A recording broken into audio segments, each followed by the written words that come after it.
conceito muito importante para a gente ter um pouco de compreensão sobre um curso em milagres é o conceito de ego. E para a gente começar a entender isso, eu preciso falar sobre o que o ego não é, ou pelo menos o que ele não é totalmente. Quando a gente fala em ego em um curso em milagres, eu não estou falando exatamente do conceito da psicologia moderna, que foi pela primeira vez desenvolvido por Freud, ego. O conceito de ego para Freud, significa basicamente uma parte muito importante da sua identidade.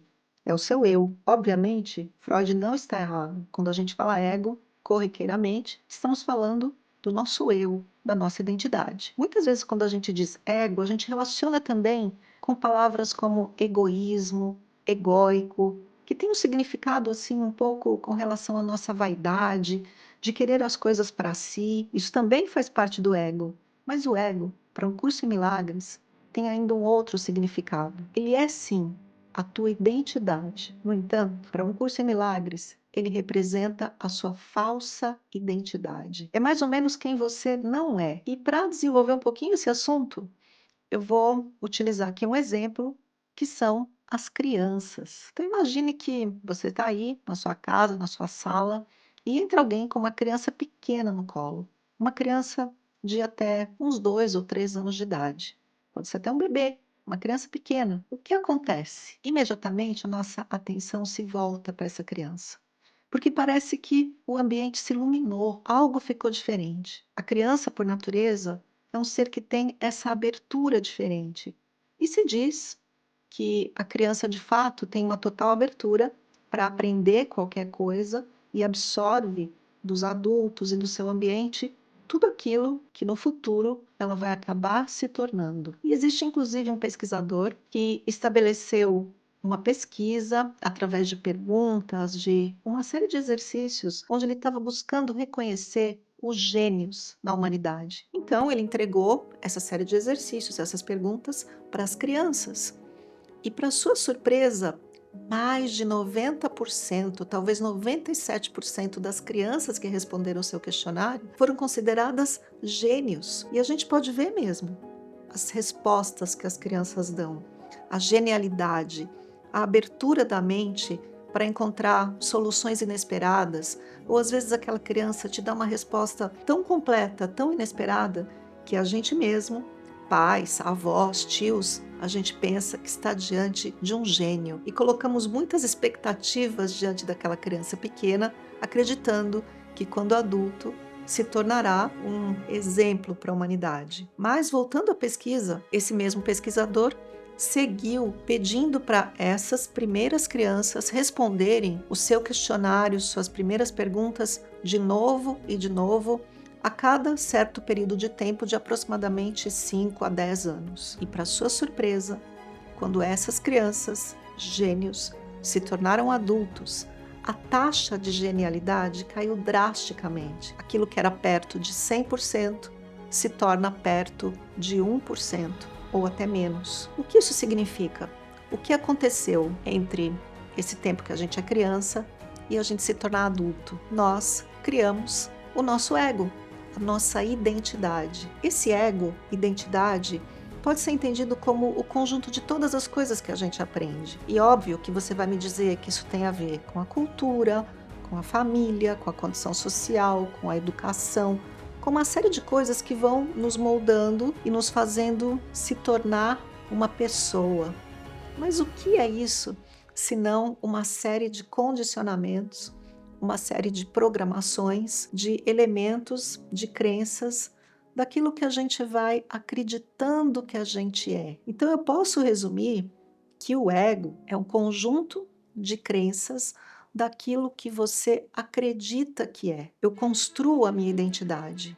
O ego é a minha identidade, que eu fui ao longo do tempo construindo e sendo construída. Mas será que isso sou eu? Então, a palavra ego significa eu em latim. Mas a pergunta é, será que isso sou eu para um curso em milagres? Esse tal ego é ou não é identidade?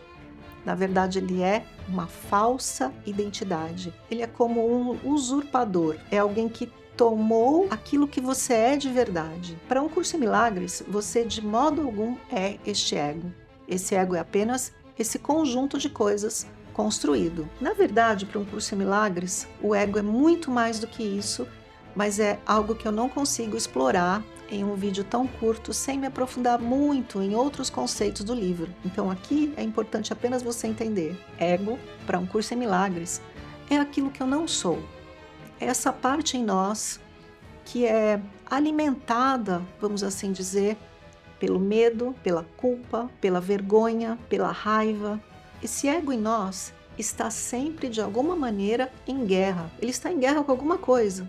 Então você pode notar dentro de você como existe uma guerra interna. É como aquele diabinho e o anjinho que a gente via nos desenhos animados como quando éramos crianças, que um fala uma coisa, outro fala outra, e existe essa guerra interna.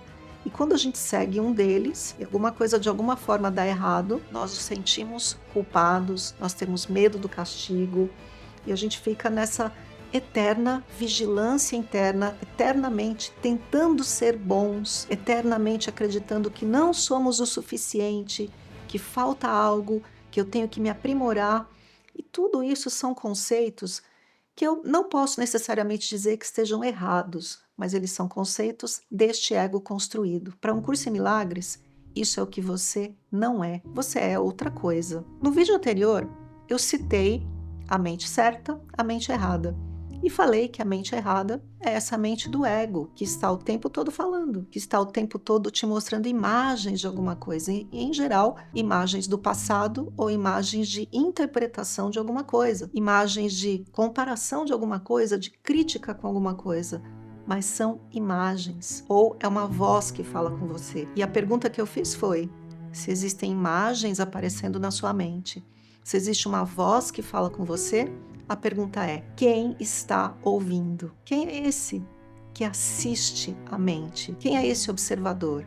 E eu disse que para um curso em milagres, esse é o seu tomador de decisões, que chamamos também de consciência. A tua consciência escolhe se ela vai escutar esse falatório todo do ego ou se ela vai ignorá-lo ou silenciá-lo e ouvir outra coisa. A gente precisa, na verdade, para um curso em milagres, se abrir, estar disposto, se colocar atento a essa outra coisa que a gente nem sequer sabe o que é. Essa outra coisa seria a voz por Deus, ou, como diz um curso em milagres, o Espírito Santo.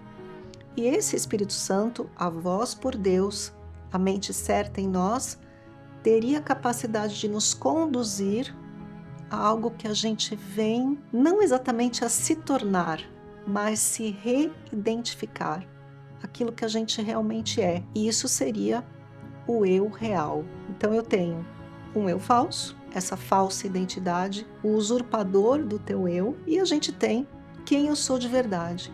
Uma imagem que fica muito clara para a gente entender isso, é uma imagem que aparece nos contos de fada, nas mitologias, a imagem daquele rei que era rei e tinha um grande reinado com riquezas, em geral ele é pai de uma princesa. De repente aparece ali um usurpador, não um usurpador do trono, mas um usurpador da mente do rei. Então, por exemplo, no desenho animado do Aladim, a gente tem o sultão, que é o pai da princesa, que fica como que hipnotizado pelo vizir, que o hipnotiza, que ele é o mal.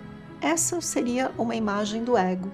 O ego é esse que hipnotiza a consciência, que faz a sua consciência acreditar naquilo que ele quiser que você acredite, para te deixar nesse aprisionamento, nesse labirinto, onde o resultado, em geral, é medo, culpa, um estado de guerra, um estado de luta, um estado de raiva, um estado de querer fugir, porque eu sinto vergonha, porque eu sinto medo. Tudo isso é resultado das crenças no pensamento do ego. Então, através de um curso em milagres, nós faríamos uma série de exercícios que são muito simples, como eu disse anteriormente, como o técnico do computador que vai te ensinar a apertar alguns botões, exercícios muito simples que lentamente nos ajudam a cada vez mais silenciar essas vozes e começar a enxergar o mundo, enxergar consequentemente a si mesmo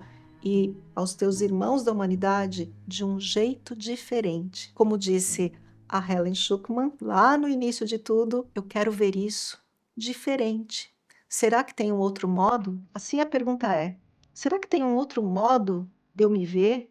Será que tem um outro modo de eu enxergar o mundo? E, ainda mais profundamente, quem eu sou de verdade? Olha, eu sou um ser incrível. Eu sou o Filho de Deus, criado por Ele, extensão dele mesmo. E o que é Deus, senão poder, amor, sabedoria, algo incomensurável, além do tempo, além do espaço? E Deus não cria nada que seja diferente de si mesmo. Então, como eu posso ser menos? Será que eu estou iludida nesse alto significado, nessa identidade de ser menos do que isso? Para ilustrar ainda mais essa parte, eu quero ler um trecho de um livro da Marianne Williamson, que é uma pessoa estudiosa de um curso em milagres há muito tempo e que escreveu um livro chamado Um Retorno ao Amor. Eu quero ler um parágrafo desse livro para você. Então, aqui está um trecho do livro. Nosso maior medo não é sermos inadequados. Nosso maior medo é não saber que nós somos poderosos, além do que podemos imaginar. É a nossa luz, não a nossa escuridão, que mais nos assusta. Nós nos perguntamos: quem sou eu para ser brilhante, lindo, talentoso, fabuloso? Na verdade, quem é você para não ser? Você é um filho de Deus. E você, pensando pequeno, não ajuda o mundo. Não há nenhuma bondade em você se diminuir, recuar, para que os outros não se sintam inseguros ao seu redor. Todos nós fomos feitos para brilhar, como as crianças brilham. Nós nascemos para manifestar a glória de Deus dentro de nós. Isso não ocorre somente em alguns de nós, mas em todos. Enquanto permitimos que a nossa luz brilhe, nós, inconscientemente, damos permissão a outros para fazerem o mesmo. Quando nós nos libertamos do nosso próprio medo, nossa presença automaticamente libertará os outros. Então, se eu estou dizendo que existe um eu dentro de nós que é falso, uma falsa identidade, e que existe um eu real dentro de nós que brilha e que todo o propósito é a gente tirar a máscara da falsa identidade e se reidentificar com realmente somos, a gente entra aí em um outro conceito, um conceito de falso e verdadeiro, um conceito de ilusão e realidade. E no próximo vídeo eu vou entrar um pouquinho mais nesse conceito, porque isso é algo que ouvimos há muito tempo. Este mundo é uma ilusão. E agora eu estou te afirmando que este eu, que a gente acredita que é, eu, Kátia, você, seu nome, faz parte da ilusão do mundo. No próximo vídeo, eu quero explicar isso um pouquinho melhor. Até o próximo vídeo.